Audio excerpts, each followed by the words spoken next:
Hey everyone, today I'm going to show you how to deactivate your Facebook Messenger account. Without any further ado, let's get started. First, open your Messenger app and direct your attention to the lower right corner of your screen. You'll see a menu icon there, so go ahead and click on it. This will open up your main navigation panel where you can access various account settings and features. Once the menu opens, look for the settings option and click on it. This is your gateway to managing all aspects of your Messenger and Facebook account configuration. The settings menu gives you control over privacy, notifications, and account management options. Next, you'll need to navigate to the Account Center. Click on Account Center from the settings menu. This is Facebook's centralized hub where you can manage all your connected accounts and their associated settings in one place. It's designed to give you comprehensive control over your Facebook family of apps. In the Account Center, locate and click on Manage Accounts.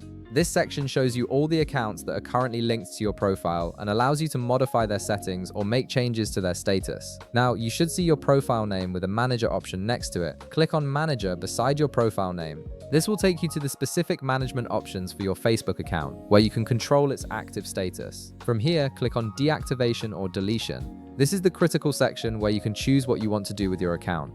Facebook offers both temporary deactivation and permanent deletion, giving you flexibility based on your needs. Finally, select Deactivate Account and then click Continue. This option temporarily suspends your account rather than permanently deleting it, which means you can come back and reactivate it whenever you choose. Your profile and all your information will be hidden until you decide to log back in, and that's it. Your Facebook Messenger account is now deactivated. If this video helped you out, be sure to leave a like, subscribe, and I'll see you in the next one.